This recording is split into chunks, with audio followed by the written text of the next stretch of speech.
जिस थाली में खाया उसी में छेद कर दिया। ऐसा हमने नहीं देखा किसी किसी को भी ऐसा करते हुए। वो भी अपनी बहन होकर ऐसा कर रही है तो शर्म आती है ऐसे बहन होने पे। तो नमस्ते प्रणाम, मैं गरिमा स्वागत करती हूँ अपने नए ब्लॉग में। तो कैसे हैं आप लोग? उम्मीद है अच्छे होंगे। जहाँ भी हो स्वस्थ रहें, मस्त रहें, अपने कामों में व्यस्त रहें। दोस्तों, आप लोग को पता होगा कि हम किसके बारे में बात कर रहे हैं। थंबनेल देखकर ही आप लोग को पता लग गया होगा कि हम किसके बारे में बात करने वाले हैं। तो आइए हम बात करते हैं। और जो है कि ऐसे बहन होने से अच्छा है कि ना हो। बहन के नाम पे कलंक है, ऐसे करना चाहिए? बताइए। जिस वक्त में कोई नहीं जानता था, कोई नहीं पहचानता था अन्नू को, तब प्रीति ने साथ दिया अन्नू का। और अन्नू का, प्रीति का कपड़ा और उसका मतलब झुमका, उसका हर एक पूरा सामान जो है यूज करती थी अन्नू। वीडियो शॉट बनाती थी और उसके ही मोबाइल में चैनल लॉगिन करके वो वीडियो बनाती थी और प्रीति बना देती थी। अन्नू का बहुत सपोर्ट करती थी। क्यों करती थी? बहन मानती थी अपना, और वो मौसी की लड़की है, बहन मानती थी। दोस्तों, वीडियो रोकना पड़ा दोस्तों कि जो लाइट चली गई है और लाइट नहीं है हमारे घर पे। मैं इसे वीडियो बना रही हूँ, बाहर कुछ लोग बोल रहे हैं, वो भी आवाज़ शायद आ रहा है, रिकॉर्ड होगा, पता नहीं है। अभी जब वीडियो देखेंगे तभी पता चलेगा दोस्तों। तो वही बात करते हैं, बहन के नाम पे कलंक है। जब कोई नहीं था और हस्बैंड उसका अन्नू का छोड़कर चला गया था, तब वही मौसी और वही अन्नू, वही प्रीति, सॉरी वही प्रीति, वही मौसी जो है अन्नू को रखे थे घर पे इतने दिन तक और इतना साथ दिया। चैनल बनाया, अपने मोबाइल से वीडियो बना देती थी प्रीति, इतना सपोर्ट करती थी। आज वही अन्नू जो है नेकी भूल गई है, एहसान नहीं मान रही है और अपने हस्बैंड के साथ में मिल के इतना गाली गलौज कर रही है। ये अच्छा बात नहीं है प्रीति। और तुम जो है इतनी जल्दी भूल सकती हो ये सब, हमने ये सब सोचा नहीं था, क्योंकि तुम्हारे लिए बहुत से वीडियो बन रहे हैं। तो कम से कम अब तो सुधर जाओ, छोड़ दो। प्रीति का तबीयत बहुत ख़राब है, बहुत बीमार है बेचारी, दवा पे दवा ला रही है, बेहोश भी हो जा रही है। और उसका घर बन रहा था वो भी सही से नहीं हो पा रहा है और वो इस समय इतना परेशान है, फिर भी उनको दया नहीं आ रहा है।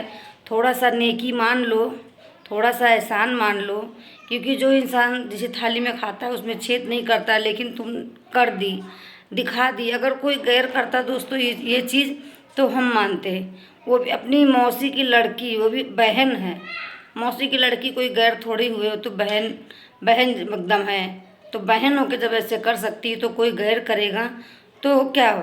गैर तो गैर है, लेकिन अपने कर सकते हैं तो गैर क्या हुआ? करने करे तो क्या हुआ? वही बात है दोस्तों, नहीं करना चाहिए ऐसे। और ऐसे लोगों को क्या कहे, ज़रा सा भी नेकी एहसान नहीं मान रही है और इतना गाली गलौज कर रही है। और किसी के बहकावे में आ करके अन्नू जो ये सब कह रही है, वो बीच में जो लड़की आई है हसीना, सब उसी की वजह से हो रहा है।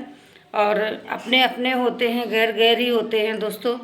ये तो सबको पता है। अन्नू को भी ये चीज़ समझना चाहिए था, जितना अपने काम आएंगे उतना गैर नहीं आएंगे। समय कोई सा आ जाएगा तो अपने ही खड़े होंगे आके, लेकिन ये चीज़ नहीं समझ रही है अन्नू। और प्रीति को इतना गाली गलौज कर रही है, इतना टेंशन दे रही है, बेचारी इतना परेशान है, देख रहे हैं उसको, एकदम उसकी हालत कैसी हो गई है, फिर भी इसको दया नहीं आ रहा है। तो कैसी बहन हो, एहसान नहीं मान रही हो, शर्म करो। कहाँ जाकर भरोगी ये सब? इतना तुम्हारे लिए प्रीति ने किया है, वो सब एहसान कहाँ जाके भरोगी? हाँ, अभी भी अगर इंसानियत जिंदा है तो छोड़ दो उसे, बख्श दो। वो बीमार है, हाँ, दया नहीं आ रहा है, इतना परेशान करके रखी हो, थोड़ा सा तो ध्यान कर लो, अपना समय याद कर लो। लेकिन नहीं करोगी तुम, बख्श दो, अभी भी समय है और छोड़ दो उसे, जाने दो। बेचारी इतना मदद करिए, इतना करिए, लेकिन कहीं भी उसका नाम जिक्र अच्छे से नहीं ले रही हो, गाली गलौज करके, रिकॉर्डिंग वायरल करके क्या साबित करना चाहती हो? उसके कमेंट भी हम देखे हैं, उसके कमेंट भी बहुत गलत गलत आ रहे हैं प्रीति के, जो कमेंट को लेकर इतना टेंशन ले रही है। यही सब के चक्कर में आज मालती भाभी का जान चला गया, मालती भाभी नहीं रही। और ये यही सब तुम लोग देखो, कम से कम इसी से समझ जाओ कि ऐसा किसी के साथ नहीं करना चाहिए। लेकिन शायद तुम लोग नहीं समझोगे।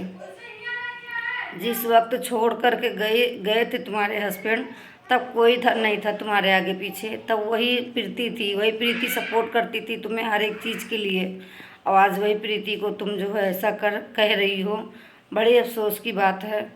पाप लगेगा तुमको अन्नू, ये समझ लो। प्रीति के लिए तुम ऐसा कर रही हो, पाप लगेगा तुम्हें। अभी भी सवेरा है, माफ़ी मांग लो और सारा मैटर को ख़त्म कर दो, आगे हम ना बढ़ाओ, नहीं तो बहुत पछताओगी और इतना पाप लगेगा कि कहीं से जवाब देने की लायक भी नहीं रहोगी। अगर हम लोग को कोई इतना सपोर्ट करता दोस्तों ना, तो हम तो उसे भगवान के जैसे पूजा करते। आज इस लायक पर अन्नू को पहुंचाई है तो किसके वजह से? प्रीति की वजह से। प्रीति सूरज ने आज अन्नू को इस लायक बनाया है। आज वही प्रीति जो वही अन्नू और प्रीति सूरज को गाली दे रही है, जो ऐसा नहीं होना चाहिए। हम लोग को कोई इतना साथ दे ना, इस लायक बनाए ना, अपने पैर पे खड़ा कर दे, ज़िंदगी भर पूजा करेंगे उसका, ज़िंदगी भर पूजा करेंगे। लेकिन तुम ऐसा नहीं, तुम पता नहीं किस मिट्टी से बनी हो जो इतनी जल्दी भूल गई, समझ में नहीं आ रहा है। तो अभी भी सवेरा है, छोड़ दो उसे, अब गाली गलौज ना करो, हाथ जोड़ रहे हैं, बस करो, हो गया। तो दोस्तों मिलते हैं नेक्स्ट ब्लॉग के साथ में। अगर मेरी बातों से किसी को बुरा लगा हो तो सॉरी, क्षमा करना। मिलते हैं नेक्स्ट ब्लॉग के साथ में, तब तक के लिए बाय बाय।